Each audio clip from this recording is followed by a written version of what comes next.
உண்மையிலேயே நாம் எல்லாரும் பாக்கியசாலிகள்.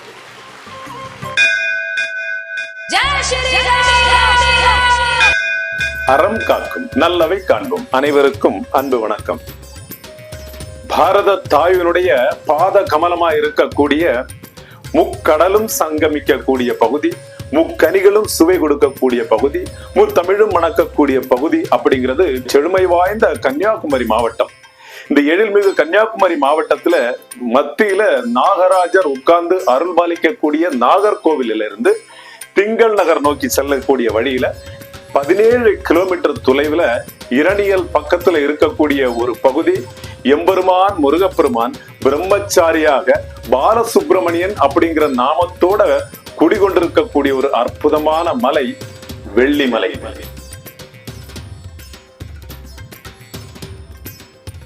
இந்த வெள்ளிமலையினுடைய மேற்கு அடிவாரத்துல ஸ்ரீ அம்பானந்தஜி மகாராஜ் அவர்களால, அதாவது தூய அன்னை சாரதா தேவி அவர்களிடமிருந்து தீட்சை பெற்று வந்த பூஜ்ய ஸ்ரீ அம்பானந்தஜி மகாராஜ் அவர்களால நிர்மிக்கப்பட்ட ஒரு ஆசிரமம் இருக்கு, ஸ்ரீ விவேகானந்தா ஆசிரமம். பகவான் குரு மகாராஜ் ஸ்ரீ ராமகிருஷ்ண பரமஹம்சருடைய மிக அற்புதமான திருக்கோவில் அமைக்கப்பட்டு அந்த பரமஹம்சருடைய பூர்ண அருளாசியோட அந்த ஆசிரமம் நல்ல முறையில செயல்பட்டு இருக்கு. பூஜ்ய சுவாமிஜி ஸ்ரீ மதுரானந்தஜி மகாராஜ் அவங்க தலைமை பொறுப்பேற்று சமய பணியுடன் சமுதாய பணியும் சேர்த்து செஞ்சு இறை அனுபூதி அடைந்த ஆசிரமம் இதே ஸ்ரீ விவேகானந்த ஆசிரமம் தான். ஸ்ரீ மதுரானந்தஜி மகாராஜ் அவங்களால உருவாக்கப்பட்ட ஹிந்து தர்ம வித்யாபீடம் இன்னைக்கு சமய வகுப்புகள் மூலமா மாபெரும் ஹிந்து உணர்வை மக்களிடையே ஊட்டிட்டு இருக்கு அப்படிங்கிறது நிதர்சனமான உண்மை. தமிழகம் கடந்து மற்ற மாநிலங்களிலும் வெளிநாடுகளிலையும் சமய வகுப்புகளும் தேர்வுகளும் ஊர்வலங்களும் மாணவர் மாநாடும் பட்டமளிப்பு விழாவும் நடத்தி புதியதொரு ஹிந்து எழுச்சியினை உருவாக்கிட்டு இருக்கு.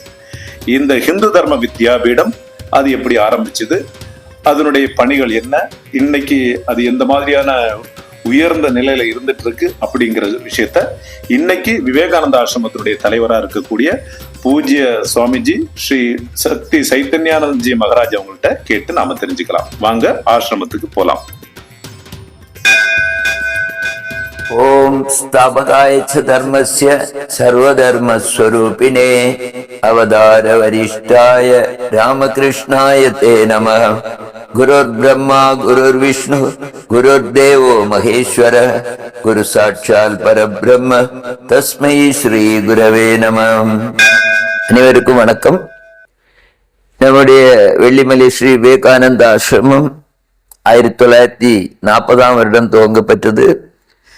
அந்த ஆசிரமம் இவ்வளவு நாளும் செய்த பணிகள், ஆசிரமத்தினுடைய கிளை ஐக்கியம் ஆகிய ஹிந்து தர்ம வித்யாபீடம் செய்த பணிகள், இதுபோன்று ஆசிரமம் மூலமாக நடைபெறும் பணிகளை குறித்தும் ஆசிரமத்தை குறித்தும் உள்ள விவரங்களை ஒரு வீடியோ வெளியிடுவதற்காக இப்பொழுது முயற்சி செய்கிறோம். இந்த வீடியோவை பார்த்து அதன் ஆசிரமத்தின் வளர்ச்சி, அதனுடைய பணிகளை தெரிந்து மக்கள் பயனடைவதோடு ஆசிரம பணிகளுக்கு உதவி செய்யவும் வேண்டிக் கொள்கிறோம். ஆசிரம பணிகளுக்கு இன்னும் நிறைய பேர் முன்வர வேண்டும். விவேகானந்த சுவாமி சொல்கிறார், மனிதர்களே தேவை, மற்றெல்லாம் தானாக வரும் என்று. அந்த விதத்தில் நிறைய அன்பர்கள் ஆசிரம பணிகளுக்கு ஒத்துழைக்க வருமாறு நாம் கேட்டுக்கொள்கிறோம். அதற்கு இந்த வீடியோ உங்களுக்கு ஒரு உத்வேகத்தை தருவதற்கு ஸ்ரீராமகிருஷ்ணர் பாதம் பணிந்து பிரார்த்திக்கிறேன். வணக்கம்.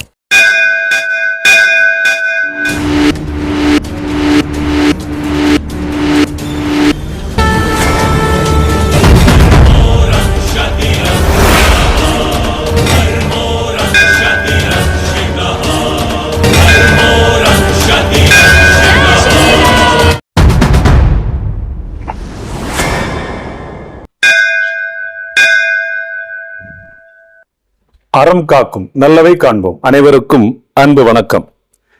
இன்னைக்கு கன்னியாகுமரி மாவட்டத்துல இந்துக்கள் வாழக்கூடிய குக்கிராமங்கள்லையும் சமய அறிவு அப்படிங்கிறத அவங்களுடைய உள் மனசுல புரியுற மாதிரி விளக்கக்கூடிய பாடத்திட்டங்களுடன் கூடிய ஒரு ஏற்பாடு அப்படிங்கிறது நம்முடைய வெள்ளிமலை ஆசிரமம் மூலமா இருக்கக்கூடிய ஹிந்து தர்ம வித்யாபீடம் அப்படிங்கிறதுன்றதுல எந்தவித ஐயப்பாடும் கிடையாது.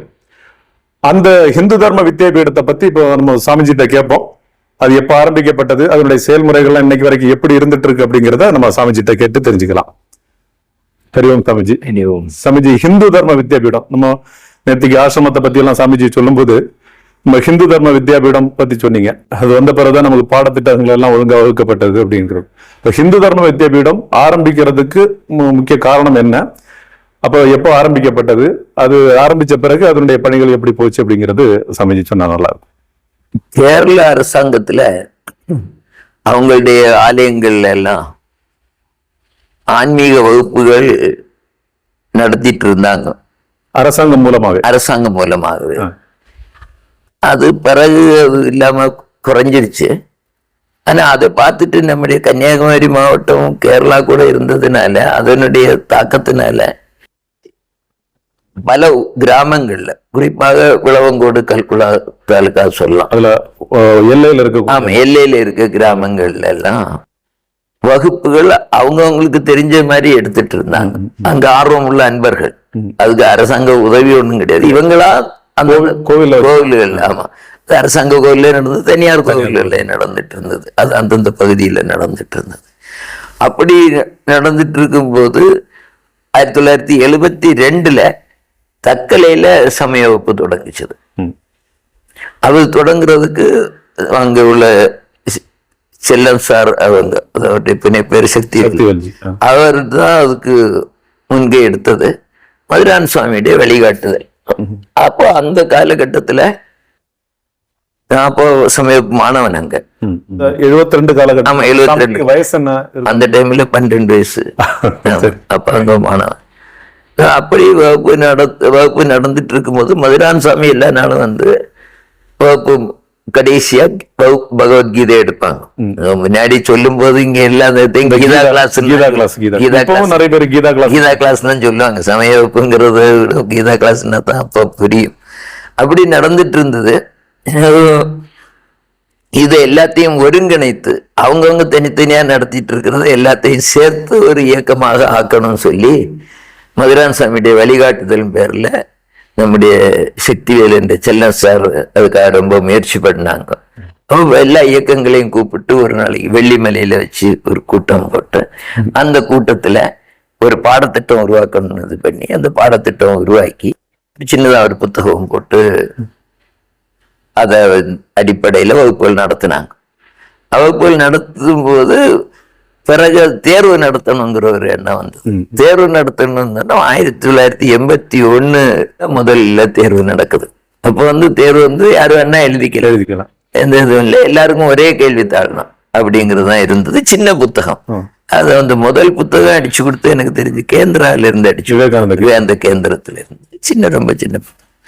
அதுக்கு அடுத்து அதை கொஞ்சம் கூட இது பண்ணி எல்லாருக்கும் ஒரே மாதிரிங்கிறத விட கொஞ்சம் வயசு வித்தியாசத்துல பாடத்தையும் கொஞ்சம் அதிகப்படுத்துங்கிற எண்ணத்துல தொகுதி 1, தொகுதி 2, தொகுதி 3ங்கிற இதுல இது 8ஆம் கிளாஸ் வரை உள்ளவங்களுக்கு ஒண்ணு, அதுக்கு அடுத்து 12ஆம் கிளாஸ் வரை உள்ளவங்களுக்கு ஒண்ணு, அதுக்கு மேல உள்ள தொகுதி 3 அதுலயும் தேர்வு, அதுலயும் சான்றிதழ் கொடுத்துருது.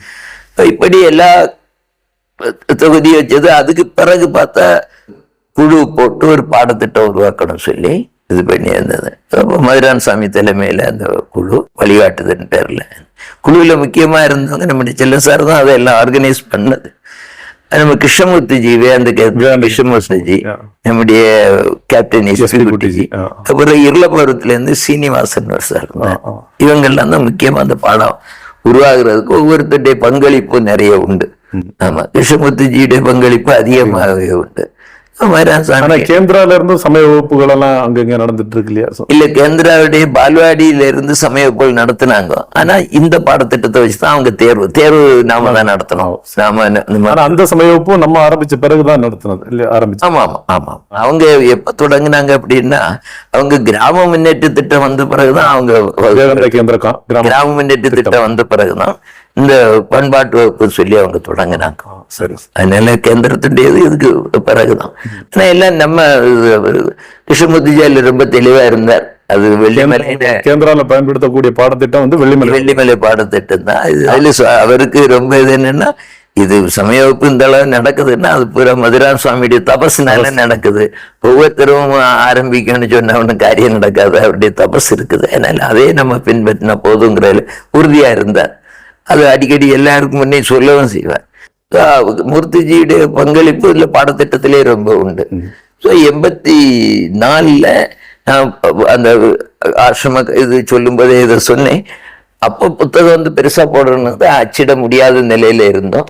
ஒவ்வொரு ஆசிரமத்திலே போய் கேட்டா அவங்க அதுக்கு ஒத்துழைக்கல. அதாவது 1000 புக்கு அடிச்சு வச்சு நாங்க தேவைப்படுவோம் நிலைக்கு. ஆமா, தொடக்க நிலைக்கு. அப்ப நாம திருப்பி நம்முடைய ஜெயேந்திர சரஸ்வதி சுவாமிய நானும் நம்முடைய எஸ்பிகுட்டி சார்மா தான் போய் பார்த்தேன். போய் பார்த்து அவரு ரொம்ப, அதாவது மதுரான் சாமிக்கு பேரை சொன்ன உடனே அவங்க அந்த ரூம்ல இருந்துட்டு நம்ம வெளியில பிரசாதம் கொடுத்துட்டு இருப்பான். எங்களை உள்ள வர சொல்லி அங்க உட்காத்தி வச்சு எங்க காரியங்கள்லாம் கேட்டுட்டு, அப்போ இப்ப இருக்கிற இந்த விஜயேந்திர சுவாமி அவங்களையும் கூப்பிட்டு விட்டு எங்களை அறிமுகப்படுத்தி வச்சு அந்த அளவுக்கு ரொம்ப மரியாதை கொடுத்தாங்க. ஏன்னா மதுரான் சாமி கிட்ட அவ்வளவு தூரம் மரியாதை. பின்னாடி இந்த பாடத்திட்டம் புஸ்தகங்கள்லாம் வெளியிட்ட பிறகு வேற இயக்கத்துல உள்ளவங்க, இந்த இயக்கங்கள்ல உள்ளவங்க ஒரு கூட்டம் நடக்கும்போது ஜெயேந்திர சரஸ்வதி சுவாமிகள்கிட்ட சொல்லியிருக்காங்க, நம்ம இந்த மாணவர்களுக்குன்னு ஒரு பாடத்திட்டம் நம்ம உருவாக்கி போட்டா மரத்துல இருந்து போடலாமே. அவர் சொல்லியிருக்காரு, வெள்ளிமல்ல மதுரான் சாமி போட்டிருக்காரு, அது போதும் இருக்காரு. அந்த அளவுக்கு சாமிகிட்ட இருந்தது. சாமிக்கு உடம்பு சரியில்லாம இருக்கும்போது நான் பார்க்கவே வந்தேன். அவராக பார்க்க வந்து பார்த்து இது பண்ணிட்டு போனார். மதுரான் சாமி ரொம்ப மரியாதை. நம்ம தொடக்க நிலை புக் அடிக்கிறதுக்கு முன்னாடியே ஹிந்து தர்ம வித்யாபீடம் ஒண்ணு ஆரம்பிச்சிட்டோம். இல்ல, அது இந்து சமய இளைஞர் இயக்கம். அது பிறகு இந்து சமய கல்வி அறக்கட்டளை அப்படி இருந்தது. பதிவு பண்ணிருந்தோமா இல்ல? எது இல்ல, அப்போ வந்து 84 தான் பதிவு பண்ணும். 84. ஆனா முதல்ல இந்த தொடக்க நிலையை வச்சு தேர்வு நடத்தினது 85 தான். 1985 தான் நடத்தணும். அந்த புத்தகம் நாம அடிக்க சொல்லி அவங்க அங்க இருந்து அடிச்சு கொடுத்துட்டாங்க, இலவசமாவே அடிச்சு கொடுத்தாங்க. அப்ப நாம திருப்பி சுவாமிகிட்ட கேட்டோம், நீங்க நாங்க திருப்பி இந்த புத்தகத்தை அடிக்கணும்னா இதை நம்ம வித்தாதான் அந்த படத்தை வச்சு அடிக்கலாம், அதுக்கு அனுமதி கேட்டோம். கடிதம் மதுரான் சாமி கடிதம் போட்டாங்க. அதில் நீங்க அதை வித்துக்கலாம், அதன் மூலமா திருப்பி அடிக்கிறான். அதுக்கு பிறகு நாம இளநிலை வளர்நிலை இதுக்கெல்லாம் வேணும்னு சொல்லி நம்ம ஒரு கடிதம் அனுப்பினோம்னா கடிதத்துக்கு பதில் வராது, புத்தகம் அச்சிட்டு வரும். அந்த அளவுக்கு ரொம்ப இந்த புத்தக அச்சிடுறதுல நமக்கு பெரிய உதவி காஞ்சி மடத்துல இருந்து ஜெயேந்திர சரஸ்வதி சுவாமிகளுடைய ஏற்பாட்டுல பதிவு பண்ண இந்த வருஷம் 1984. அது என்ன ஆச்சுன்னா, நான் சொன்னேன், பணம் 2500 ரூபா வசூல் பண்ண முடியாத நிலையில இருந்ததுனால ஒரு 25,000 ரூபாய் நிரந்தர வைப்பு நிதியில போட்டா வருஷத்துக்கு ஒரு 2500 கிடைக்கும். அதை வச்சு நாம விழாவை நடத்திடலாம், இப்படி ஒவ்வொரு வீடு வீடா போய் அலைய வேண்டிய தேவையில்லைன்னு. இப்ப நான் சொன்னேன், நம்மகிட்ட நிறைய மாணவர்கள் இருக்காங்க, ஒவ்வொரு மாணவர்கள்ட்டையும் 1 ரூபாச்சு வாங்கி 25,000 போட்டோம். அப்போ சக்திவேல் சார் சொன்னாரு, அப்படி வேண்டாம், ஒரு 100 பேரை பார்த்து ஆளுக்கு 1000 ரூபாய் வாங்கி 1 லட்சம் ரூபாய் போடுவோம் அப்படின்னு தான் ஆரம்பிச்சோம். ஆலோசனை குழு உறுப்பினர் 84. அப்ப முதல்ல போய் யார்கிட்ட போய் வாங்குவோம்னு ஆச்சுது. இது முதல்ல போய் இப்படி கேந்திரத்தினுடைய தலைவியார் அவங்க நம்ம லட்சுமி மாதிரி தீதிகிட்ட போய் முதல்ல கேட்போம் அப்படின்னு சொல்லி, அப்ப அவங்களும் போய் சாமிகிட்ட இருந்து வரோம்னு சொன்னோன்னு வெள்ளிமலைன்னு சொன்னா அவங்க ரொம்ப ஆர்வமா உடனேயே இந்து ரிலீஜியஸ் எஜுகேஷன் ட்ரஸ்ட்னு சொல்லி செக்கு கொடுத்தாங்க. இதை கொண்டு பேங்க்ல போய் ரூபாய் எடுக்க போயாச்சுன்னா அவங்க செக்கு ட்ரஸ்ட் பேர்ல இருக்கு, அதனால நீங்க அக்கௌண்ட் தொடங்கினா தான் இதை செக்கு போட முடியும்னாச்சு.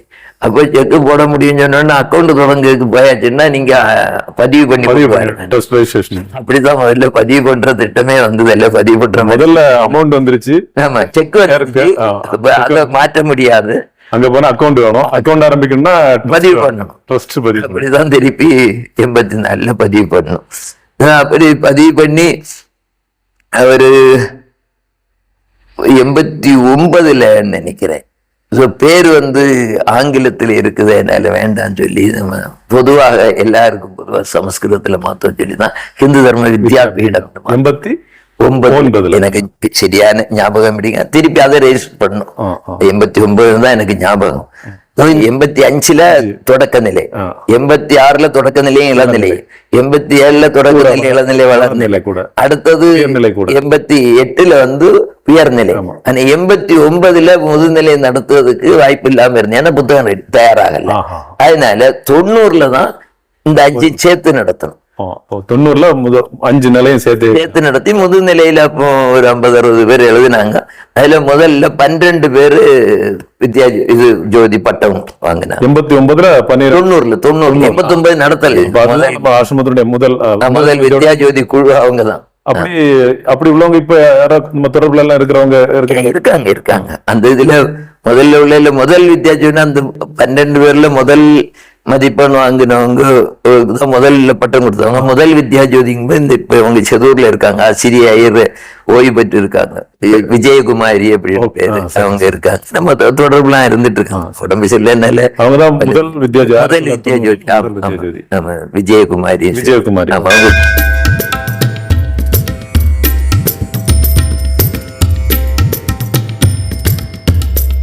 ஹிந்து தர்ம வித்யாபீடத்தின் முதல் வித்யாஜோதி பட்டமளிப்பு விழாவில் வித்யாஜோதி பட்டதாரிகள்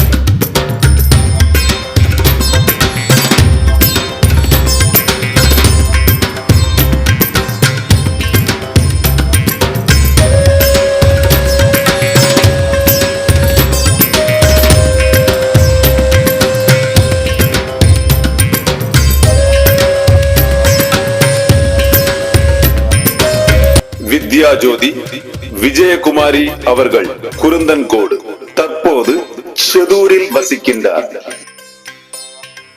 வித்யாஜோதி அஜிதா அவர்கள் குருந்தன்கோடு.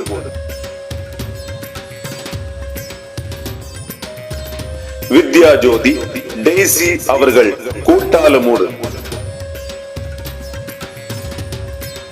வித்யாஜோதி சந்திரிகா அவர்கள் கூட்டாலமூடு, தற்போது சென்னையில் வசிக்கின்றார். வித்யாஜோதி மாதவன் அவர்கள் காரவிளை. வித்யாஜோதி அமரர் ராஜசெல்வன் அவர்கள் மைப்பரம்பு. வித்யாஜோதி அம்பிகாவதி அவர்கள் குட்டக்குழி. வித்யாஜோதி மனோரஞ்சிதபாய் அவர்கள் குமரபுரி, தற்போது மாங்கன்று விலையில் வசிக்கின்றார். வித்யாஜோதி ராணி கிருஷ்ணா அவர்கள் நெட்டாங்கோடு. வித்யாஜோதி நேசையன் அவர்கள் தோட்டத்து மடம். வித்யாஜோதி அமரர் வேலாயுதன் பிள்ளை அவர்கள் பிரம்மபுரம்.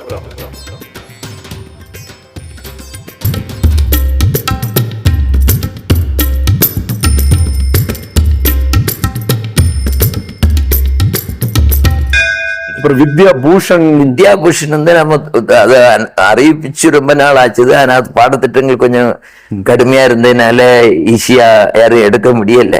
போன தடவை தான் 2024 தான் முதல் வித்யாபூஷன் கொடுத்தோம் 2 பேருக்கு. முதல் மாணவி திருமதி ரெஜிதா, இன்னொன்னு திருமதி ஜெனிஷா. இந்த 2 பேருக்கும் வித்யாபூஷன் பட்டம் கொடுத்திருக்கோம்.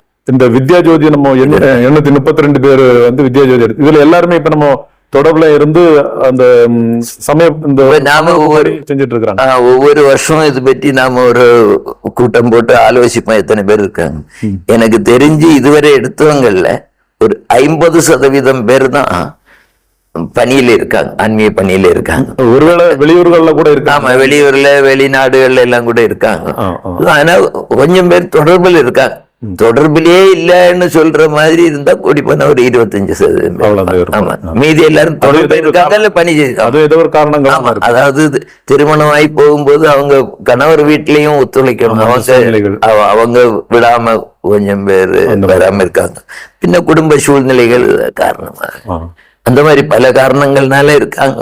ஆனா ஒரு உணர்வோட இருக்காங்க எல்லாரும். சாமிஜி, இப்போ நமக்கு அந்த வித்யா ஜோதி பட்டமளிப்பு விழா இருக்கு இல்லையா, பெரிய நிகழ்ச்சியா நம்ம வருஷந்தோறும் நடத்திட்டு இருக்கோம். ஆமா, குறைஞ்சபட்சம் ஒரு 20-25,000 பேருக்கு மேல கலந்துகிட்டு இருக்காங்க ஒவ்வொரு நிகழ்ச்சியில. இதனுடைய முதல்ல நம்ம அந்த வித்யா ஜோதி பட்டமளிப்பு விழா எப்போ ஆரம்பிச்சது? அதே மாதிரி 1990 முதல் வித்யா ஜோதி நாகர்கோவில்ல பெருமாள் திருமண மண்டபத்தில் இது நம்முடைய தேசிய விநாயகர் அந்த ஆலயத்தில இருந்து ஊர்வலம் புறப்பட்டு பெருமாள் திருமண்டபத்தில் வச்சு இதாச்சு. அந்த சமயத்துல முக்கியமா வந்து இவங்க நம்முடைய டாக்டர் யசுமாரியம்மா இருந்தாங்க, அப்புறம் சூரிஜி இருந்தாங்க. சூரிஜி கலந்துட்டு இருக்காங்க. ஆமா, முதல் பட்டமளிப்பு விழா சூரிஜி கலந்தாங்க. 20வது பட்டமளிப்பு விழால சூரிஜி கலந்துட்டாங்க. 10வது பட்டமளிப்பு விழாவையும் கலந்துக்கிட்டாங்க. வேணும்னு கூப்பிட்டோம். 10வதுலயே சூரிஜி இருக்கணும்னு கூப்பிட்டோம், வந்தாங்க. அதே மாதிரி 20லயே வந்தாங்க. சூரிஜியோட பங்களிப்பு வந்து தமிழ்நாட்டுல ஒரு பெரிய ஒரு கர்நாடகக்காரரா இருந்தாலும் தமிழ்நாட்டுல மிகப்பெரிய ஒரு பங்களிப்பு சங்கத்தினுடைய மகிழ்ச்சி. நம்ம எனக்கு தொடக்க காலத்திலே வீட்டுல எல்லாம் வந்து அங்க தங்கி இருக்காங்க. ஆமா, தங்கி இருக்காங்க. நல்ல முன்னாடி நல்ல பழக்கம் இருக்குது. அவங்க முதல் இதுல இவங்க அது பிறகு குகானந்த சுவாமி வந்தாங்க தபோவனத்திலே. இப்போ நமக்கு முதல் சமய வகுப்பு மாணவர் ஊர்வலம் இருக்கு இல்லையா, வருஷந்தோறும் அந்த ஊர்வலம், அந்த முதல் பட்டமளிப்பு விழாவிலே நம்ம ஊர்வலம் வச்சிருந்தோம். ஆமா, முதல் பட்டமளிப்பு விழாவில் ஊர்வலம் இருந்து அந்த ஊர்வலம் இதுக்கு முதல்ல அனுமதி கொடுக்குறாங்க. அங்க அந்த டைம்ல ஆகஸ்ட் 15 வச்சிருந்தோம். அவங்க நாகர்கோவில்ல போலீஸ் அவங்களுடைய ஊர்வலம் இருக்கும். அதனால கொஞ்சம் போலீஸ்காரங்க கொஞ்சம் ஒத்துழைப்பு குறைவா இருந்து கொடுக்க அனுமதி கொடுக்கறதுக்கு கொஞ்சம் தயங்குனாங்க.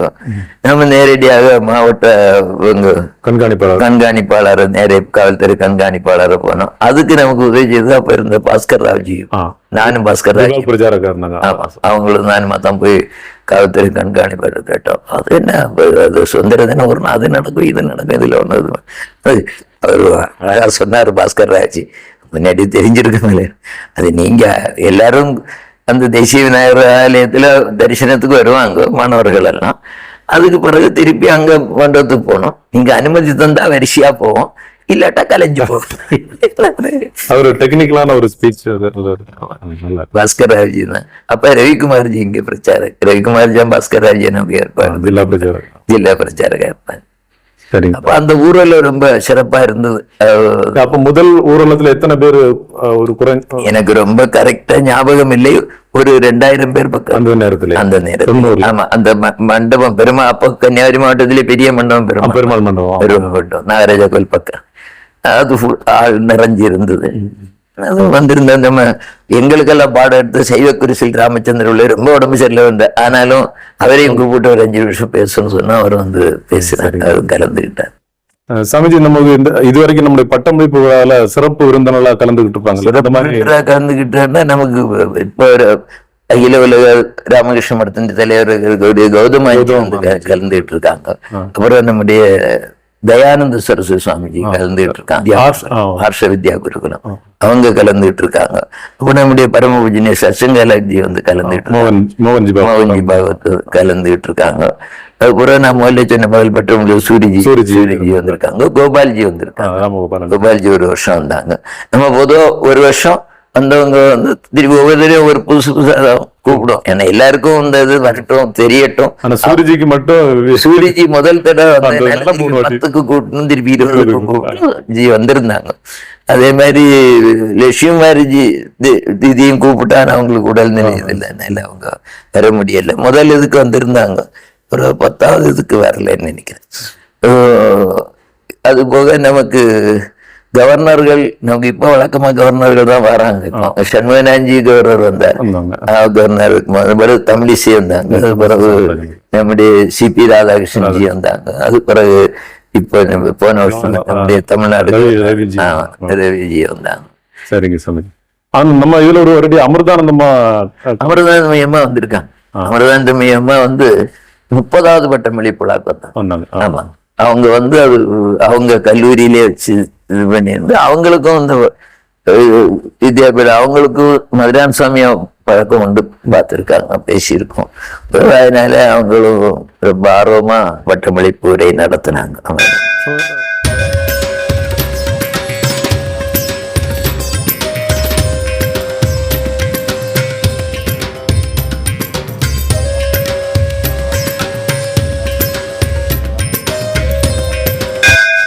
ஒரு சின்ன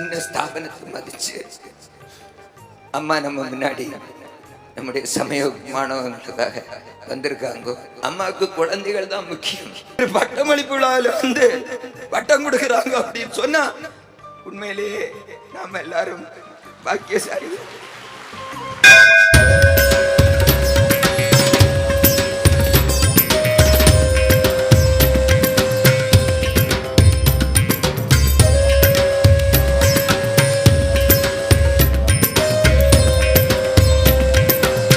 തീർച്ചയായും ക്ഷത്രന് ആദരവ് നമ്മുടെ പ്രകൃതിയോടും സംസ്കാരത്തോടും സഹജീവിയോടും നമുക്ക് ഉണ്ടാകണം.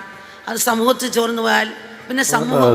இப்ப நமக்கு இந்த 5 நிலைகள் இருக்கு. இப்ப இதனோட ஒரு வருஷத்துக்கு எத்தனை பேர் மாவட்டம் முழுக்க தேர்வு எழுதுவாங்க? இப்ப இந்த தடவை தேர்வு 14,300 பேர் தேர்வு எழுதி இருக்காங்க. சரி.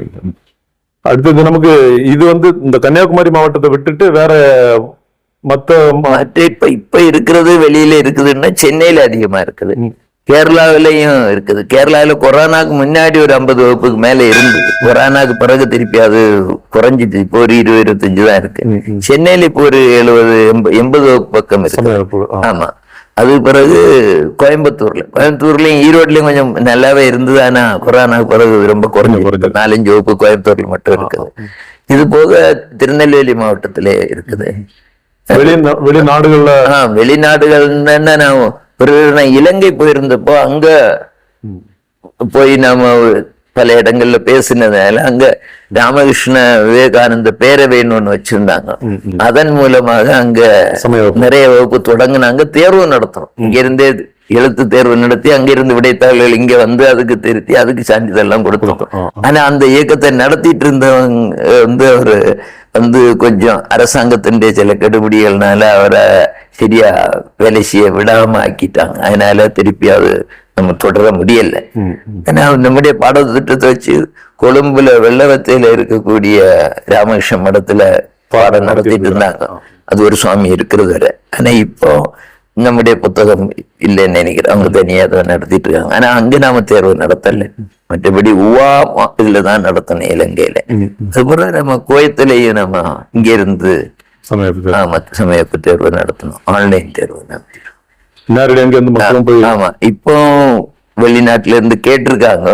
அது நாம இன்னும் எப்படிங்கிறத முடிவு பண்ண முடியாம இருக்குது. அது எப்படி நடத்துறதுங்கிறதுனால பிரச்சனை இல்லை. ஆலோசனை. இப்ப நமக்கு நாடு முழுக்க நமக்கு மொத்தம் எத்தனை சமய வகுப்புகள் இருக்கும்? இப்ப நம்ம கணக்குக்கு ஒரு கன்னியாகுமரி மாவட்டம் சேர்த்து ஒரு 1100 சமய 1100 ஒரு 3500க்கு மேற்பட்ட ஆசிரியர்கள் தொண்டர்கள். சம்பளம் எல்லாம் கொடுக்க மாட்டோம். அவங்கள 55,000 மாணவர்கள் இருக்காங்க. 55,000 மாணவர்கள் நமக்கு. ஆமா, 55,000 மாணவர்கள் வாரந்தோறும் 2 மணி நேரம் சமயப்பு பணியில ஈடுபடுறாங்க. நமக்கு அது ஒரு வாரத்துல 2 மணி நேரம். நம்முடைய திட்டத்தின்படி எப்படி எப்படி இருக்கணும் அப்படிங்கிறது. ஆமா. அதாவது முதல்ல வந்து ஒரு 20 நிமிடம் பஜனை இருக்கணும். இப்ப அதுக்கு முன்ன வந்து ஒரு 108 தடவை ஏதாவது ஒரு நாமம் சொல்லணும்னு சொல்லியிருக்கோம் ஒரு வகுப்புல. அதுக்கப்புறம் 20 நிமிடம் பஜனை இருக்கும். ஒரு 20 நிமிடம் கதைன்னா ராமாயண மகாபாரதம் இல்லையா, புத்தகத்தில் அந்த புத்தகத்தின் அடிப்படையில் ஒவ்வொரு வாரம் என்ன பாடம் நடத்தணுங்கிறத நாம போட்டு கொடுத்துருவோம். இந்த வாரம் என்ன பாடம், அது 20 நிமிஷம் இது கதை முடிச்சுட்டு 20 நிமிஷம் தத்துவங்கள் இருக்கும். தத்துவங்களும் அது பிறகு குறிப்பு கொடுக்கறது இதெல்லாம் இருக்கும். அது பிறகு இது கேள்வி கேட்டு பதில் சொல்ல வைக்கிறது. அது பிறகு வருகை பதிவு பண்றது, பிரார்த்தனை இருக்கும். முடிச்சுடுவாங்க. இது 1.5 மணி நேரம் இருக்கும். கடைசி 1/2 மணி நேரம் யோகா அல்லது விளையாட்டு. இது ஒரு பெரிய விஷயம். யோகா விளையாட்டு 2 மணி நேரம், மொத்தம் 2 மணி நேரம். அந்த பாடம் நடத்தக்கூடிய அந்த ஆசிரியர்கள் இருக்கிறாங்க, இதெல்லாம் சொல்லி கொடுக்க அவங்களுக்கு ஒரு பயிற்சி அந்த மாதிரி. ஆமா, அவங்களுக்கு பயிற்சி கொடுக்கறதுன்னா ஒன்றிய வாரியாக நாம மாதம் ஒரு நாள் பயிற்சி வகுப்பு வச்சிருக்கோம். ஆசிரியர் பயிற்சி. ஆமா, அது ஒவ்வொரு வண்டியத்திலையும் தனித்தனியா நடக்கும் ஆசிரியர் பயிற்சி வகுப்பு. அது போக மாவட்ட ஆசிரியர்கள் எல்லாம் இங்க வெள்ளிமல்ல வந்து வருடத்துல 3 நாள் சந்திக்கணும்னு சொல்லி, ஒரு வருடத்துல 3 நாள். ஜனவரி முதல் நாள், மே முதல் நாள், அடுத்தது ஆகஸ்ட் 15க்கு அடுத்த ஞாயிறு அப்படின்னு சொல்லி வச்சிருக்கோம். ஸோ இங்க வந்து வகுப்புகள் மாதிரி நடக்காது. இங்க நாம எந்தெந்த மாதிரி பணி செய்யணுங்கிறது நிர்வாக விஷயங்கள், அது சம்பந்தமான இதெல்லாம் இங்க ஒரு நாள் முகாமில் இருக்கும். சமீப இப்ப நமக்கு இதனுடைய பொறுப்பாளர்கள், ஒன்றிய பொறுப்பாளர்கள்லாம் இருக்கிறாங்களே, அதுல எந்த இது வரைக்கும் பொறுப்பாளர்கள் இருக்கிறாங்க? கீழே பார்க்கும்போது ஒரு சமய வகுப்பு ஆசிரியர், அதுக்கு சமய வகுப்பு ஆசிரியர், அதுக்கு மேல பார்த்தா பஞ்சாயத்து அமைப்பாளர்கள், பஞ்சாயத்து அமைப்பாளர், அப்புறம் மண்டல அமைப்பாளர்கள், அதுக்கு பிறகு ஒன்றிய துணை அமைப்பாளர்கள், ஒன்றிய அமைப்பாளர், அடுத்தது மாவட்ட துணை அமைப்பாளர், மாவட்ட அமைப்பாளர், அது பிறகு மாநில அமைப்பாளர், அது பிறகு அமைப்பு செயலாளர், அந்த மாதிரி இருக்குது. ஹிந்து தர்ம வித்யாபீடம் ஏக தர்மகர்த்தா பூஜனீய சுவாமி சைத்தன்யானந்தஜி மகாராஜ். அமைப்பு செயலாளர் பூஜனீய சுவாமி சிவாத்மானந்தஜி மகாராஜ். தேர்வுக்குழு ஆணையர் வித்யாஜோதி ஜெயா ராமச்சந்திரன் அவர்கள். தமிழ் மாநில அமைப்பாளர் திருமதி கீதா சுந்தர் அவர்கள். தென் தமிழக அமைப்பாளர் திரு R.K. ராமச்சந்திரன் அவர்கள். நமக்கு ஒரு 110 பேர் இந்த அமைப்பாளர்கள் இருக்காங்க மொத்தம். அமைப்பாளர்கள் ஒவ்வொரு ஒன்றியத்திலையும் துணை அமைப்பாளர்கள்னு ஒரு 6-7 பேர் இருப்பாங்க. அது போக ஒன்றிய அமைப்பாளர், அது மண்டல அமைப்பாளர், மண்டல அமைப்பாளர், பஞ்சாயத்து அமைப்பாளர்லாம் நாம நியமிக்கிறது இல்லை. நம்முடைய இது ஒன்றிய அமைப்பாளர், ஒன்றிய துணை அமைப்பாளரோட நாம நிறுத்திக்கும். அதுக்கு கீழே உள்ளதை நியமிக்க வேண்டியது அந்தந்த ஒன்றிய அமைப்பாளர் அவருக்கு எப்படி வசதியோ அப்படி நியமிச்சுக்கலாம். அதுல நாம போய் தலையிடுறது இல்லை. அது அவங்க நிர்வாக வசதிக்காக பண்ணிக்கலாம். மண்டல், பஞ்சாயத்து இதெல்லாம் அவங்க தனித்தனியா பண்ணிக்குவோம். சமயம் இப்போ சமய ஆசிரியர்கள்ட்ட வரக்கூடிய ஒன்று கேள்வி, கமெண்ட் இந்த மாதிரி, அதாவது யார்கிட்ட போய் சமய வகுப்புல எக்ஸாம் எழுதுங்க, வாங்க படிங்கலாம் சொல்லும் போது, இந்த வித்யாஜோதி பட்டம் வாங்கி எனக்கு என்ன கிடைக்க போகுது, இதுல வேலை கிடைக்குமா அப்படின்னு, இது ஒரு சமய பணிதான், இல்ல நமக்கு தெரிஞ்சுக்கணும்ன்ற விஷயம் தான். இருந்தாலும் அப்படி பல பேர் ஒரு கேள்வி எல்லாம் கேட்கறாங்கல்ல, இதை எதிர்கொள்றதோ அதுக்கு என்ன ஒரு விளக்கம் நம்ம இல்ல. அதாவது இப்ப வித்யாஜோதிகள் அப்படின்னு பட்டம் வாங்கிட்டா இந்த சமயத்தை மொத்தமா தெரிஞ்சுக்கவங்கன்னு இல்ல, இந்த சமயத்துல என்னென்ன இருக்குன்னு தெரிஞ்சவங்க தான் நம்ம எடுத்துக்கணும். இந்த வித்யாஜோதிகளுக்கு நம்முடைய அறநிலையத்துறையில முக்கியத்துவம் கொடுக்கணும்னு சொல்லி நாம கோரிக்கை வச்சிருக்கோம். முன்னாடி இருந்த அவங்க ஜெயலலிதா அம்மையார் முதல்வரா இருக்கும்போது நம்ம கோரிக்கை வச்சிருக்கோம். இன்னொன்னு, இப்ப பல பள்ளிக்கூடங்கள்ல இல்ல பல கல்வி நிறுவனங்கள், இதே மாதிரி மற்றபடியும் உள்ள நிறுவனங்கள்ல எல்லாம் அவங்களுக்கு ஒரு நம்பிக்கை இருக்குது. வித்யாஜோதினா நல்லா பண்ணுவாங்க, பாடம் நல்லா நடத்துவாங்க, அல்லது எந்த இது நல்ல நிர்வாகம் நல்லா நடத்துவாங்க. ஆமா, தனியார் பள்ளிகள் எல்லாம். அதனால அவங்க கேட்கறாங்க, நம்மகிட்ட கேட்கறாங்க, அவங்க வித்யாஜோதிகள்ல யாரு இருந்தா கொடுங்க. பள்ளிக்கூடங்கள் மட்டும் மற்ற வேலைகளுக்கு கூட கேட்கறாங்க. நீங்க நமக்கு ஆள் கொடுக்க முடியலங்கிறோம்.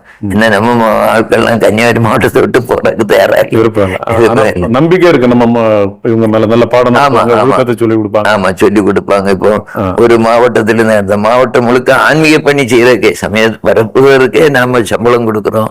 யாரையாவது கொடுங்க கேட்டாங்க, நம்ம கொடுக்க முடியலைங்கிறதான் உண்மை.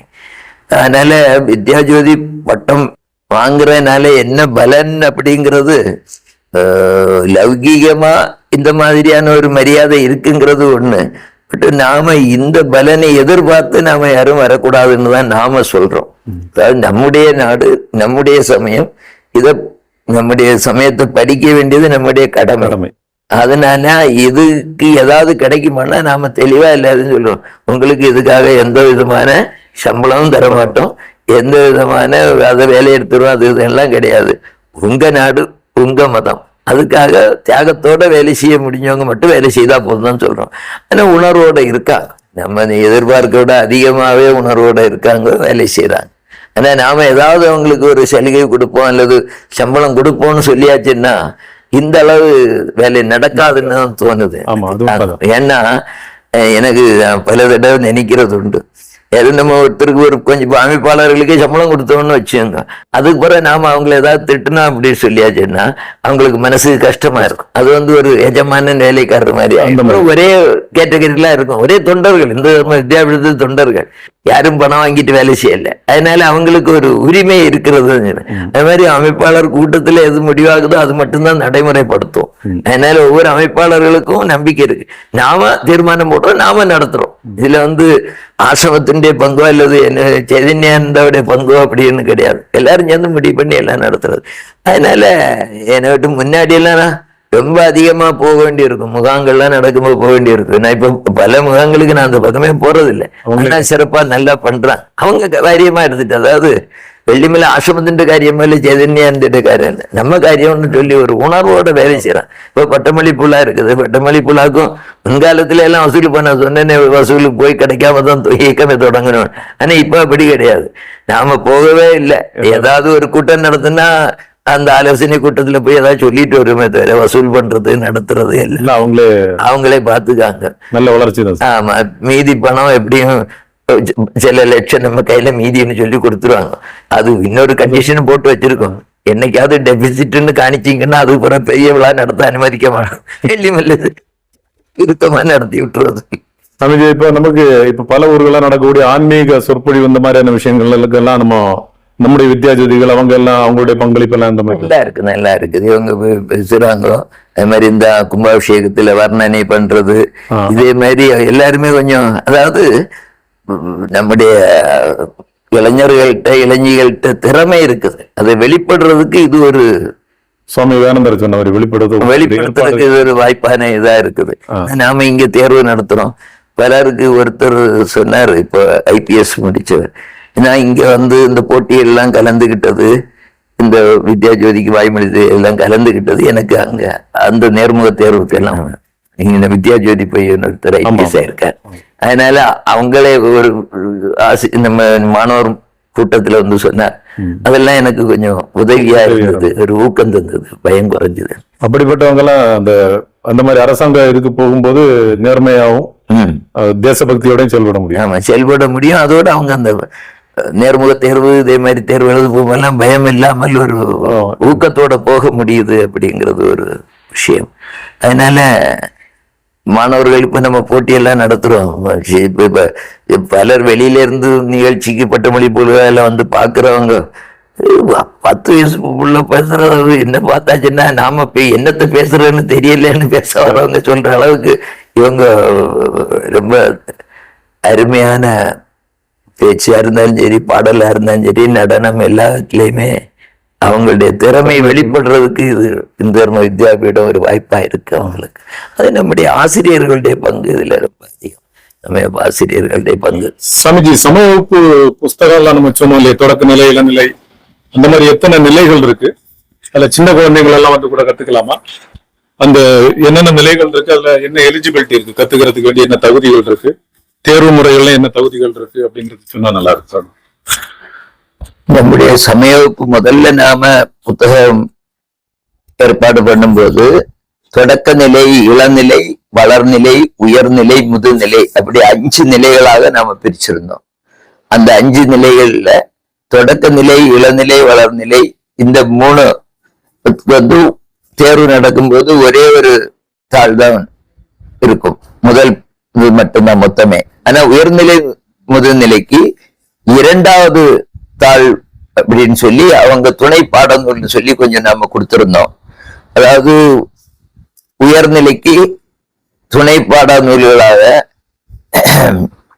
ராமாயணம், ராமகிருஷ்ணர் வாழ்க்கை வரலாறு, தூய அந்நியார் வாழ்க்கை வரலாறு, கர்மயோகம், நல்ல வீர பிறந்த நாடு, இந்த இதை துணை பாட நூல்களாக. முதுநிலைக்கு மகாபாரதம், சுவாமி விவேகானந்தருடைய வாழ்க்கை வரலாறு, கொழும்பு டு அல்மராவும், இது போல நம்ம சில துணை நூல்கள் நாம கொடுத்திருந்தோம். தியாகியர் படை வளர்நிலையிலேயே துணை நூலா வரும்.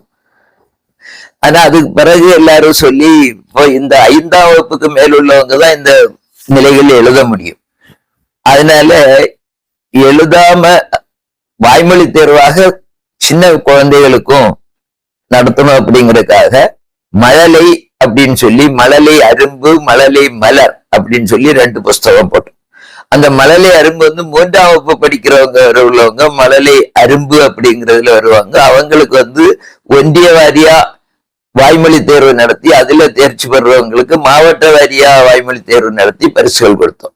அதுபோக மழலை மலர் அப்படிங்கிறது 4ஆம் வகுப்பும் 5ஆம் வகுப்பும் படிக்கிறவங்க, அவங்களுக்கும் இதே மாதிரியாக ஒன்றிய வாரியா தேர்வு வாய்மொழி தேர்வு நடத்தி அதுல வெற்றி பெறவங்களை மாவட்ட வாரியா தேர்வு நடத்தி அதுல நாம பரிசுகள் கொடுத்தோம். இவங்களுக்கு நாம சான்றிதழ் கொடுக்கறது இல்லை. தொடக்க நிலையில இருந்துதான் எழுத்து தேர்வு. அந்த தொடக்க நிலையில 5ஆம் வகுப்புக்கு மேற்பட்ட யாரு வேணா கலந்துக்கலாம். யாரா இருந்தாலும் தொடக்க நிலையை எழுதினாதான் அவங்களுக்கு எழுதி தேர்னாதான் அடுத்து இளநிலையை எழுத அனுமதிப்போம். அப்படி தொடக்க நிலையை எழுதி தேர்ந்தவங்களுக்கு இளநிலை, அடுத்த இளநிலை தேர்னா வளர்நிலை, அது உயர்நிலை, முதுநிலை, 5 நிலையும் தேறியவர்களுக்கு நாம வித்யா ஜோதின்னு ஒரு பட்டம் கொடுத்தோம். சாமிஜி, இப்போ நம்ம தொடக்க நிலை இளநிலை எல்லாம் இருக்கு இல்லையா, அதுல இந்த தேர்ச்சி பெறக்கூடிய தகுதி மதிப்பெண் என்ன அப்படிங்கிறது சொல்லலாம். ஆமா, தொடக்க நிலை, இளநிலை, வளர்நிலை வர உள்ளவங்களுக்கு 40 மதிப்பெண் எடுத்தால் தேர்ச்சி பெற்றுருவாங்க. உயர்நிலை, முதுநிலைக்கு அவங்க ஒவ்வொரு தாள்லும் 2 தாள் இருக்கும், 2 தேர்வு நடக்கும். ஒவ்வொன்றுலயும் 50 மதிப்பெண் எடுக்கணும். அப்படி எடுத்தா தான் அவங்க தேர்ச்சி பெற்றா இருப்போம். அது முதுநிலைக்கு அது போக திருப்பி வாய்மொழி தேர்வு நடத்துவோம். வாய்மொழி தேர்வுனா 10 பேர் 10 விஷயங்கள்ல கேள்வி கேட்பாங்க. 10 இடத்துல போய் இவங்க பதில் சொல்லணும். அதுல எல்லாம் சேர்த்து 50% எடுத்தாங்கன்னா அதுக்கு பிறகுதான் அவங்களுக்கு வித்யா ஜோதி பட்டம் கொடுப்போம். நேர்முக தேர்வு இருக்கும். இதுக்கு மேல வித்யா பூஷன் அப்படிங்கிற ஒரு இதையும் நாம இது பண்ணோம். அது ரொம்ப வருஷமா இது பண்ணி இந்த 2024 தான் 2 பேர் பட்டம் வாங்கினாங்க. ரெஜிதா, ஜெனிஷா அப்படி சொல்லி 2 பேர் பட்டம் வாங்கினாங்க. அது ரொம்ப கொஞ்சம் கடினமான இது பாடத்திட்டம் இருந்தது. நம்முடைய மறைமொழி மணிகள், அதாவது தமிழ் மறைமொழிகள், அதே மாதிரி பழைய காலத்துல கொண்டை வேந்தன், ஆத்திச்சூடி, இதே மாதிரி உள்ள விஷயங்கள்ல உள்ள பாடல்கள் தனியா கொஞ்சம் ஒரு தொகுப்பு நாமே ஆசிரமத்திலிருந்து போட்டோம். அதை படிக்கணும். அது போக இந்து சமய இணைப்பு விளக்கம், அதனுடைய பாடம், இதுக்கெல்லாமே தனியாக தேர்வு நடக்கும். இது போக அவங்க ஏதாவது ஒரு குறிப்பிட்ட தலைப்பை எடுத்துக்கிட்டு அதுல இது பண்ணலாம். இப்ப இந்த தடவை பட்டம் வாங்கினவங்க ஒருத்தவங்க மகாபாரதம், இன்னொருத்தவங்க ராமகிருஷ்ணரும் எடுத்து அதுல முதல்ல 2000 வார்த்தைக்கு மிகாமல் ஒரு கட்டுரை எழுதி கொடுக்கணும். அது பிறகு அவங்கள்ட்ட அதுலயே நாம தேர்வு நடத்துவோம். அது போக திருப்பி ஒரு வாய்மொழி தேர்வும் இருக்கும். அப்படி வாய்மொழி தேர்வு இதுக்கு போக சமஸ்கிருத பாடமாலான்னு சொல்லி அதுல ஒரு முதல் புத்தகத்துல சமஸ்கிருத தெரிஞ்சிருக்கிறதுக்காக ஒரு தேர்வு நடத்துவோம். சமஸ்கிருதத்துல கொஞ்சம் வாசிக்க தெரியணுங்கிறதுக்காக, கொஞ்சம் இலக்கணம் தெரியறதுக்காக. இது இவ்வளவும் முடிக்கணும். அதோட ஒரு 5 மாணவர்களுக்கு நம்முடைய தொடக்க நிலை, இளநிலை, வளர்நிலை, உயர்நிலை, முதுநிலையில் உள்ள பாடத்திட்டத்தில் உள்ள சமஸ்கிருத பாடல்கள் எல்லாமே அவங்களுக்கு வாசிக்கிறதுக்கு சொல்லி கொடுத்துருக்கணும். அது கொஞ்சம் கஷ்டப்பட்டு சொல்லி கொடுக்குறாங்க. ஆனாலும் அவங்க வாசிக்கும்போது பிரச்சனை வருது. அதனால்தான் ரொம்ப பேர் பட்டம் வாங்க முடியாம இருக்கு வித்யாபூஷன். நமக்கு ஆசிரமத்தில இருந்தோ இல்ல இந்து தர்ம வித்யாபீடத்தில இருந்தோ ஏதாவது புத்தக வெளியீடுகள் ஏதாவது இருக்குதா? அதை பத்தி தகவல் சொல்லலாம். ஆமா, நாம நிறைய வெளியீடுகள் போட்டிருக்கோம். ஒரு 60 தலைப்புல புத்தகங்கள் வெளியிட்டு இருக்கோம். அது நம்முடைய இந்து சமய இந்த பாட புத்தகம் போக பஜனை பாடல்கள் போட்டிருக்கோம். மங்கள பிரார்த்தனை, ஆத்மசாந்தி பிரார்த்தனை, வீட்டு பிரார்த்தனை, அதே மாதிரி நவராத்திரி பூஜை, இதே மாதிரி ஒரு திருமண பந்தம், இதே மாதிரி ஒரு 60 தலைப்புகளுக்கு மேல நாம இது போட்டிருக்கோம். இந்த தொடக்க நிலை, இளநிலை, வளர்நிலை, முதுநிலை எல்லாமே மலையாளத்திலையும் போட்டிருக்கோம், ஆங்கிலத்திலையும் போட்டிருக்கோம். இதே மாதிரி நிறைய புத்தகம். இது போக நம்முடைய மாத வெளியீடாக, மாத முத்திரியாக வேதமுரசு அப்படிங்கிற ஒரு மாத இதழ் வருது. அதான் 1986 நம்ம மே மாசம் முதல்ல போட்டது. அதுல இருந்து தொடர்ந்து நம்ம மாதம் ஒன்று வந்து கொண்டே இருக்கு. அது முக்கியமா அதை எதுக்காக கொண்டு வந்தோம் சொன்னா, சமய வகுப்பு செய்திகள் சமய வகுப்பு ஆசிரியர்களுக்கும் மாணவர்களுக்கும் போய் சேரணும், ஒரு செய்தி பத்திரிகை மாதிரி தான் கொண்டு வந்தோம். ஆனா இப்ப அது ஒரு மாத இதழாக மற்ற தெய்வ தேச பக்தி விஷயங்களை சொல்லக்கூடிய பத்திரிகையாக இது பண்ணிட்டு இருக்கோம். இப்ப மாணவர் பதிவு ஒவ்வொரு வருடமும் ஒவ்வொரு சமயப்பும் மாணவர் பதிவு பண்ணணும். எந்த சமயப்பெல்லாம் மாணவர் பதிவு பண்றாங்க அவங்களுக்கு எல்லாமே இப்போ அந்த வேதமரசு பத்திரிகை இலவசமாக அனுப்பிட்டு இருக்கோம். ஏன்னா அந்த ஆசிரியருக்கும் மாணவர்களுக்கும் நம்முடைய நாட்டுல நடக்கக்கூடிய இந்து சமயம் பற்றிய விஷயங்கள் தெரியணும், நம்ம ஆன்மீக விஷயங்களும் தெரியணுங்கிறதுக்காக அவங்களுக்கு இலவசமா அனுப்பிட்டு இருக்கிறோம். சமிஜி, இன்னைக்குள்ள சூழ்நிலையில அந்த சமய வகுப்பினுடைய அவசியம் என்ன? ஏன் இந்து தர்ம வித்யாபீடம் மூலமா நம்ம சமய வகுப்புகள் எல்லாம் ஊர்கள் தோறும் நடத்தணும்? அதனுடைய அவசியம் என்ன? அது விளக்குனா நல்லா இருக்கும். ஹிந்து சமயத்துல நிறைய கருத்துக்கள் இருக்கு, வாழ்வியல் விஷயங்கள் இருக்குது. எப்படி வாழ வேண்டும் அப்படிங்கறது நம்முடைய முன்னோர்கள் ரிஷிகள் தெளிவாகவே நமக்கு சொல்லியிருக்காங்க. ஆனா நம்முடைய பிரச்சனை என்னன்னா, அதையெல்லாம் நாம மக்கள்கிட்ட கொண்டு போய் சேர்க்கல. மக்கள் ஒரு சுகமான ஒரு அமைதியான ஆரோக்கியமான வாழ்வு வாழ்வதற்கான எல்லா விஷயங்களும் நம்முடைய சமயத்துல சொல்லப்பட்டிருக்கிறது. ஒழுக்கமாகத்தை ரொம்ப வலியுறுத்தி அதுல சொல்லியிருக்காங்க. இப்ப நாம பார்த்தோம்னா, ஆனால் மக்களுக்கு அதை நாம கொண்டு போய் சேர்க்கல. அதனால என்ன ஆகுதுன்னா, இந்து சமய மக்களுடைய எண்ணிக்கை குறைஞ்சிட்டே வருது. நாம ஒவ்வொரு வருடமும் பார்த்தோம்னா நம்முடைய சதவீதம், இந்துக்களுடைய சதவீதம் ரொம்ப குறைஞ்சிட்டு இருக்கு. காரணம் என்னன்னா, மதமாற்றம் நடக்குது. ஒருத்தர் ஒரு இதுல இருந்து இன்னொரு மதத்துக்கு போறாரு அப்படி சொல்லியாச்சுன்னா, ஒரு ஹிந்து கிறிஸ்தவ மதத்துக்கோ அல்லது முஸ்லீம் மதத்துக்கோ போறது எளிதாக நடக்குது. ஒரு ஹிந்து பையன் அல்லது பொண்ணு ஒரு கிறிஸ்தவ பொண்ணையோ இல்ல முஸ்லீம் பொண்ணையோ இல்ல முஸ்லீம் பையனையோ முஸ்லீம் பொண்ணையோ கல்யாணம் பண்ணா இவங்க ஹிந்துக்கள் தான் மதம் மாறுறவங்க தான், அவங்க மதம் மாறல, இங்க வரல, இந்து மதத்துக்கு வரல. காரணம் என்னன்னா, அவங்களுக்கு சின்ன வயசுல இருந்தே அவங்களுடைய மதத்தை பற்றிய விஷயங்களை சொல்லி கொடுக்கறதுனால அவங்களுக்கு மதத்தின் மேல மிகுந்த பற்றுதல் இருக்குது. ஆனா இந்துக்களை பொறுத்த மட்டும் சின்ன வயசுல இருந்து இல்லை, எப்பவுமே நமக்கு சொல்லி கொடுக்கல. ஒரு ஹிந்துட்ட மற்ற மதத்தவர்கள் அல்லது கடவுள் நம்பிக்கை இல்லாத நாத்திகர்கள் இந்து மதத்தின் நம்ம கோவில் வழிபாட்டு முறைகள்ல இருந்து ஏதாவது கேள்வி கேட்டாங்கன்னா, ஏன் இத்தனை விளக்கேற்றி தீபாராதனை காண்பிக்கிறாங்கோ, ஏன் தீபாராதனை வெளியில வரும்போது ஏன் தொட்டு கண்ணில் வைக்கிறீங்கோ, பிள்ளையாருக்கு ஏன் பெரிய வயர் இருக்கு, பிள்ளையாருக்கு கணபதிக்கு சின்ன வாகனமா கொடுத்துருக்காங்க, அதுக்கு மேல ஏறி இருந்தா அந்த எலியை என்ன ஆயிடும், இதே மாதிரி எல்லாம் கேள்வி கேட்டா இந்துக்களுக்கு பதில் சொல்ல தெரியாது. யார் நாம சொல்லி கொடுக்கல. அதோட இந்துக்கள் ஏன் நீ திருநீர் போடணும், ஏன் குங்குமம் வைக்கணும், ஏன் சந்தனம் வைக்கணும், இதே மாதிரியான கேள்வி எல்லாம் மாற்று மத்தவர்கள் கேட்கும் போது இவங்களுக்கு பதில் சொல்ல முடியாது. ஏன்னா இவங்களுக்கு தெரியாது ஏன் பண்றோம் அப்படின்னு சொல்லி. அப்போ என்ன ஆகுது, இவங்க அந்த மாதிரியான வழக்கங்களை குறைச்சிட்டே இருக்காங்க. அவங்க அந்த பொட்டு வைக்கிறது, குங்குமம் வைக்கிறது, இது எல்லாமே கொஞ்சம் கொஞ்சமாக குறைத்து கொண்டே வருகிறார்கள். அதை வெளியில வைக்கிறது அது ஒரு பெருமையாக நினைக்கல. ஆனால் பெருமையான விஷயம், அதுக்கு உள்ள தத்துவம் இருக்குங்கிறது தெரியாது. ஆனா யாராவது ஒண்ணு பண்ணா அதை பார்த்து செய்யறாங்க. ஏன் கோவிலுக்கு நீ சுற்றி வரேன்னு கேட்டா எல்லாரும் சுற்றி வராங்க, சுற்றி வரோம். ஏன் நீ கற்பூரத்தை தொட்டு கண்ணில் வைக்கிறேன்னா எல்லாரும் வைக்கிறாங்க, நானும் வைக்கிறேன், அவ்வளவுதான் அவங்களுக்கு தெரியும். இந்த நிலைமை மாறினா மட்டும்தான் இந்து மதத்துல மிக உயர்ந்த தத்துவங்கள் இருக்கிறது. இந்து மதத்துல எத்தனை கடவுள்னு கேட்டா பதில் சொல்ல தெரியல. எல்லாம் மற்ற மதத்தவங்க சொல்றாங்க உங்களுக்கு நிறைய கடவுள் இருக்கு அப்படின்னு சொல்லிட்டு. ஆனா இல்ல, இந்து மதத்துல தான் சிறப்பாக சொல்லியிருக்கு, ஒரே கடவுள் தான், ஏகம் சத்து பிராபகதாவது சொல்லியிருக்கு. ஆனா அது மக்களுக்கு தெரிய மாட்டேங்குது. அதனால இவங்க நிறைய கடவுள்னு சொல்லி நம்பிக்கிட்டு இருக்கிறாங்க. அதை வச்சு மற்றவங்க கிண்டல் பண்றாங்க. இந்த நிலைமை மாறணும். நமக்கு மதத்தின் விஷயங்கள் தெரியணும்.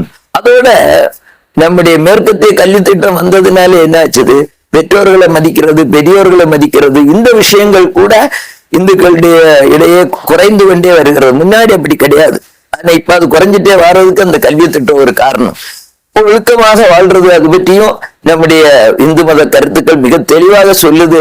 அதை மக்களுக்கு எடுத்து போதிக்கணும் அப்படிங்கிறதுனால அதோட விவேகானந்த சுவாமியும் சொல்றாரு, பாரத நாட்டில் அரசியல் பொருளாதார கருத்துக்களை பரப்பு, ஆன்மீக கருத்துக்களின் வெள்ளம் பெருக்கெடுத்தோட செய்யுங்கள் அப்படின்னு சொல்லிட்டு. அதனால அதை இலக்காக வைத்துக் கொண்டுதான் நாம இந்த சமய வகுப்பு தொடங்கணும். அதன் மூலமாக கண்டிப்பாக நாம இந்த மாவட்டத்துல ஒரு பெரிய மாற்றத்தை கொண்டு வந்திருக்கிறோம். நிறைய பேர் இந்த வகுப்புல வாரவங்க ஒழுக்கமுள்ளவர்களாக இருக்காங்க, பெற்றோர்களை மதிக்கிறவங்க, பெரியோர்களை மதிக்கிறவங்களாக இருக்கிறாங்க. என்ன வந்தாலும் மதம் மாற மாட்டேங்கிற ஒரு உறுதியோட இருக்கிறாங்க. அதனால இது தேவைப்படுது. சமய வகுப்பின் மூலமாக சமயத்தை பற்றி தெரிஞ்சுக்கிறாங்கிறது ஒரு பக்கம். அதோட நம்முடைய பல இளைஞர்கள், இளைஞர்கள் போதை பழக்கத்தில இருந்தும் வேண்டாத விஷயத்தில இருந்தும் காப்பாற்றப்பட்டிருக்கிறாருங்கிறத மறுக்க முடியாத உண்மை. அந்த நேரத்துல அவங்களுடைய எண்ணங்களும் மாறி போகும். இப்ப நம்ம இப்ப சமய பணியில ஈடுபட்டாச்சுன்னா அவங்க அதே மாதிரி இருந்தா நாம இங்க பொறுப்புல வைக்க மாட்டோம், மற்றபடி சமயப்புல ஏத்த மாட்டோம். அந்த மாதிரி எல்லாம் இருக்கிறதுனால இங்கே 1-2 பேர் இருக்கலாம், தவறுகள் நடக்காதுன்னு நம்ம சொல்ல முடியாது. இப்ப அத்தனை பேரும் சொல்லட்ட கூட பல ஆயிரக்கணக்கான இளைஞர்களையும் இளைஞர்களையும் நல்வழிப்படுத்துறதுக்கு இது வாய்ப்பா இருந்திருக்கு. குறைந்தபட்சம் கெட்ட வழியில போகாம தடுத்து இருக்குங்கிறது உறுதியா சொல்ல முடியும். சமய வகுப்புக்கு உங்களுடைய குழந்தைகளை அனுப்புங்கள் எல்லாம் சொல்லிட்டு இருந்தோம். ஆனா இப்ப நாம சொல்லும்போது உங்கள் குழந்தைகளை அனுப்பாதீர்கள்னு சொல்றோம். உங்கள் குழந்தைகளை அழைத்து கொண்டு சேர்ந்து வரணும். அப்படி வர்றதுனால என்னன்னா, இந்த குழந்தைகள் வகுப்புல இருக்கிறவங்களும் கொஞ்சம் கட்டுப்பாடோட இருப்பாங்க. அப்புறம் பெரியவங்களுக்கு தெரிஞ்சா அவங்க திருப்பி வீட்டுல பிள்ளைகளுக்கு சொல்லி கொடுக்கறதுக்கும் வாய்ப்பு இருக்கும். அப்போ ஒரு ஊர்ல நடக்குன்னு அந்த ஊர்ல உள்ள அத்தனை பேரும் சமய வகுப்புக்கு வரணும். அதை ஆலய நிர்வாகிகள் முக்கியமா கவனத்தில் எடுக்கணும். இப்ப நாம இப்ப சொல்லும் போது முன்னாடி சொல்லும்போது என்ன சொன்னோம்னா அறநிலையத்துறையில பணியில சேர்றவங்களுக்கெல்லாம் வித்யாஜோதி பட்டத்துக்கு முன்னுரிமை கொடுக்கணும் அப்படின்னு சொன்னோம். ஆனா இப்ப பார்த்தாச்சுன்னா நம்முடைய அறநிலையத்துறை எப்படி இருக்கட்டும், நம்முடைய கிராம கோவில்கள்ல இருக்க நிர்வாகிகளுக்கு சமயத்தை பற்றி தெரியுமான்னா அதுதான் தெரியாதுங்கிற நிலைமை இருக்கு. அதனால இந்த நிர்வாகிகளும் அவங்களும் குடும்பத்தோட நாம சமயப்புல கலந்துக்கணும் அப்படிங்கறத நாம இப்ப வலியுறுத்திட்டு இருக்கோம். சில இடங்கள்ல இப்ப வர தொடங்கிட்டாங்க, திருமண ஆணவங்கள் நிர்வாகிகள்லாம் வர தொடங்கியிருக்காங்க. ஆனா அது எல்லா இடத்துலயும் வந்ததுன்னா நமக்கு சிறப்பா இருக்கும், அந்த வகுப்பினுடைய முழு பலனும் நமக்கு கிடைச்ச மாதிரி இருக்கும். நன்றி சாமிஜி. இவ்வளவு நேரம் நம்ம இந்து தர்ம வித்யாபீடமும் அதனுடைய செயல்பாடுகளும் எப்படி இருந்துட்டு இருக்கு, எத்தனை வித்யாஜோதிகள் இது வரைக்கும் வந்திருக்கிறாங்க, அவருடைய மாணவர்கள், அதுல இருக்கக்கூடிய பொறுப்பாளர்கள்லாம் எவ்வளவு தூரம் அவங்களுடைய நேரத்தை கொடுத்து இந்த சமுதாயத்துக்கு வேண்டி வேலை செஞ்சுட்டு இருக்கிறாங்க அப்படிங்கிறது சாமிஜியினுடைய வாக்குகள் மூலம் நம்ம தெரிஞ்சுக்கிட்டோம். நாமளும் நம்முடைய ஊர்கள்ல நடக்கக்கூடிய இந்த சமய பணி, சமய வகுப்பு, அது நம்ம கத்துக்க வேண்டியது நம்முடைய கடமை இல்லை, நம்முடைய உரிமை. அந்த உரிமையை விட்டு கொடுக்காம நாமளும் அந்த சமய வகுப்பு அப்படிங்கிற விஷயம் எங்க இருக்குன்னு தேடி கண்டுபிடிச்சு அதுல நாமளும் நம்முடைய குழந்தைகளும் உறவினர்களும் எல்லாரும் சேரணும். நம்முடைய சமயத்தை பத்தின, நம்முடைய தர்மத்தை பத்தின முழு உணர்வு நமக்கு வரணும். அதனால எல்லாருமே சமய வகுப்பு போகணும் அப்படிங்கிறத இதன் வாயிலா கேட்டுக்கிறேன். நமஸ்தே.